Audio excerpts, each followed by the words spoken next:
Okay, so we are going to continue with the vectors lesson. So a quick recap of what we did in the previous section. So we learned about the cross product of two vectors, right? So the cross product of two vectors, A cross B, was defined as modulus A modulus B sine theta into n hat, where n hat is a unit vector perpendicular to both your initial vectors A and B. And if I give you one more important thing about this A cross B, what does A cross B actually give you? A cross B gives you a vector who is perpendicular to both your initial vectors.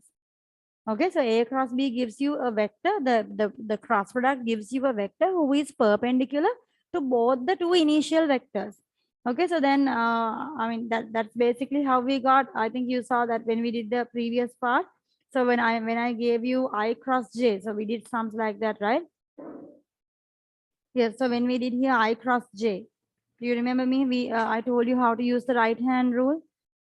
So I cross J, I told you we use the modulus I. I mean we use the equation, right? Modulus I, modulus J sine theta. What's the angle between I and J?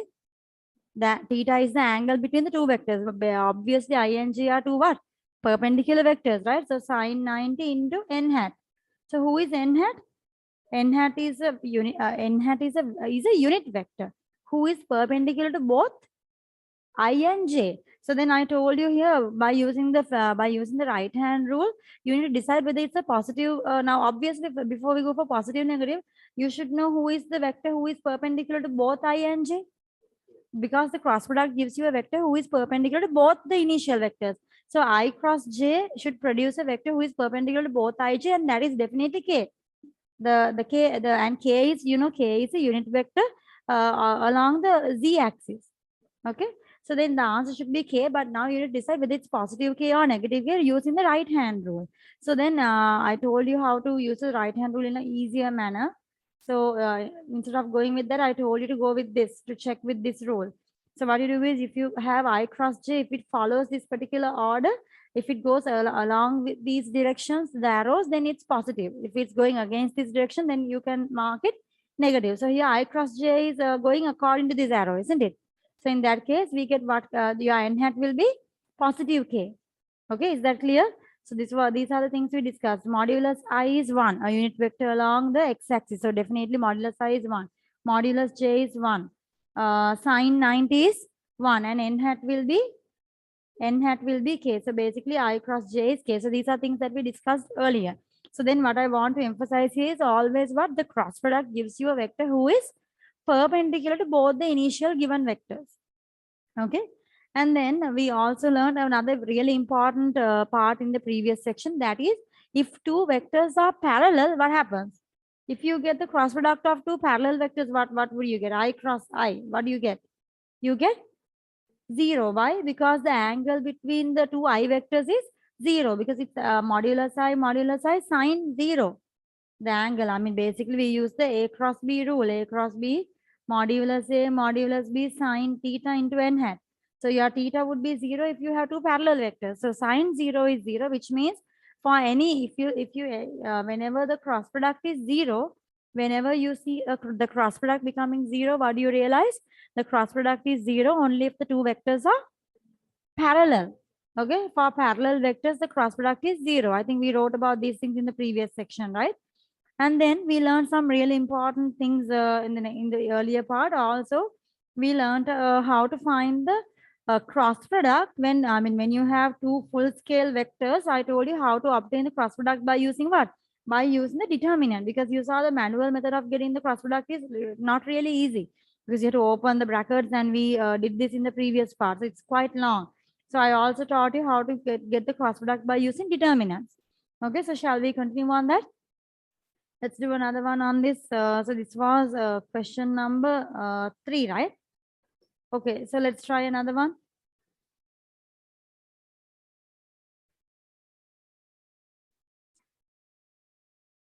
So I'll start from question number 3. Okay, I'll start again with question number 3. They say here, find the unit vector that is perpendicular to both 2i minus j and 4i plus j plus 3k. So what do you realize? I mean, what's the first thing you need to understand? They want you to find a unit vector A unit vector that is perpendicular to both these given vectors. So whenever you want to find a vector who is perpendicular to both given vectors, what do you need to do? You must get the, whenever you need to find a vector who is perpendicular to both given vectors, what should you do? You must get the cross product of those two given vectors. Okay, so then let's get the cross product of these two given vectors. Question number 3. Tell me the vectors. 3i minus j, and what's the other vector? 3i minus j. The other vector is 2i minus j. And the other vector is 4i plus j plus 3k. Is that okay? 2i minus, yeah. So now first thing is, let's say this is our vector A, and let's say this is our vector B. So if I want to find a vector who is perpendicular to both A and B, I can get A cross B. Or I can even get what?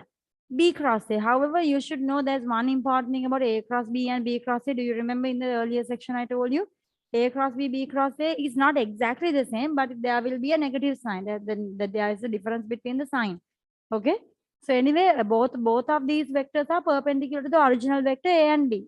The original vectors A and B, A cross B, B cross A are both perpendicular. Just the direction difference is the only thing.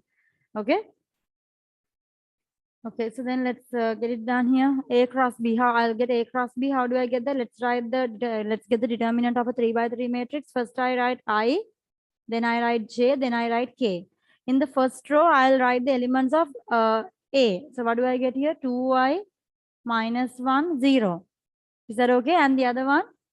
4i plus 1 plus 3. Okay, so then how do we get the determinant? You give the signs plus, minus, plus. Okay, and then let's get it done here. I times, what do we get here? Minus 1 into 3 minus 1 into 0. You remember how I took it? We remove the row and column with I. You must remove the row and column that has I and take the, shall I write the small vector? Let me do it in an event if it's difficult for y'all. What you can do is, until you practice with this, you can remove the row and column with I and write what's remaining. What are the remaining things? Minus 1, 1, 0, 3. Do you see? So we write here minus 1, 1, 0, 3. And then the next thing you write is what? You write minus j, and what's remaining when you remove the row and column with j? 2, 4, 0, 3. So I write 2, 4, 0, 3. And then the last one is plus k. And write the vector. So remove the row and column with k. What do you get here? 2, 4, minus 1, 1.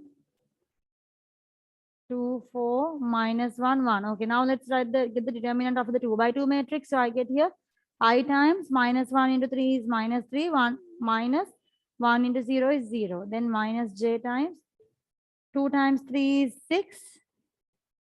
Minus 4 into 0 is 0. Plus k times 2 times 1 is 2. Minus 4 into minus 1 is minus 4. Okay. So I get here minus 3i minus 6j plus 6k. So this is my A cross B vector. Okay. However, is this what they want us to find? No. What do they want you to find? Find a unit vector who is perpendicular to both the given vectors. How do I get a unit vector? A unit vector is what? One that has a magnitude of, a unit vector is a vector that has a magnitude of 1 unit. So then how do we get A, how do I make my A cross B vector a unit vector? We must divide the vector by its own modulus. When you divide a vector by its own modulus, that creates a unit vector. Is that okay? So first we'll get the modulus. So the modulus A cross B gives me minus 3 square plus minus 6 square plus 6 square, square root. What do I get here? Root 8, root 81, which means it's just 9.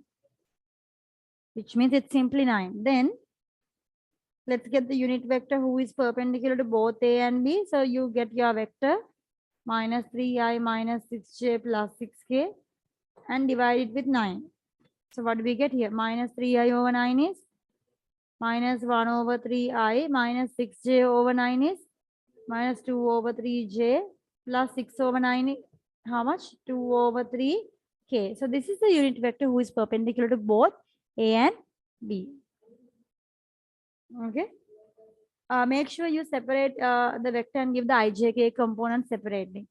Okay, so the vector ijk components must be written separately. Okay, next, let's go to question number 11.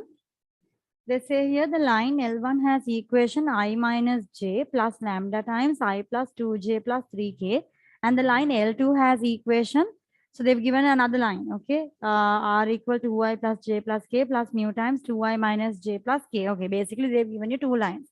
The question is find a vector that is perpendicular to both L1 and L2. So again, whenever you want to find a vector who is perpendicular to two given vectors, you realize you need to use definitely the what?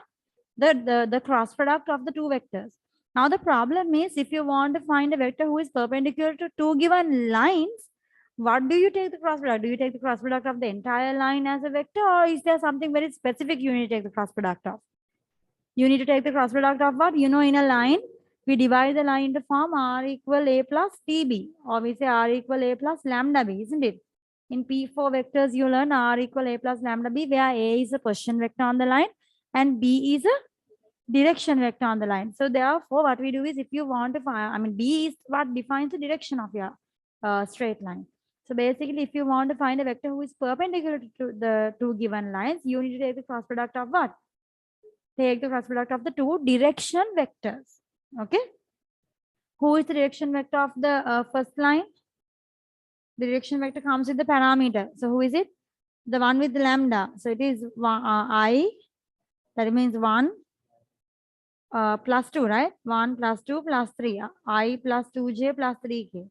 And the direction vector of the second line? 2i minus j plus k, which means 2 minus 1, 1. Okay, then let's get the cross product of the two direction vectors and get the vector who is perpendicular to both our lines. So how do we get the cross product? You write I, j, k, and you write the two vectors in order 1, 2, 3. And 2 minus 1, 1.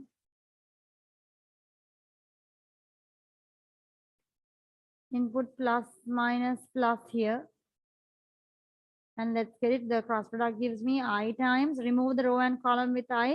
So when I remove the row and column, I'm remaining with 2 minus 1, 3, 1. 2 minus 1, 3, 1. Minus j times, remove the j, the row and column with j. 1, 2, 3, 1. And last one, the k vector times, remove the row and column with k. We get 1, 2, 2 minus 1. Okay, and then let's get the let's get the determinant of the 2 by 2 matrix. 2 into 1 is 2, minus 1 into 3 is minus 3.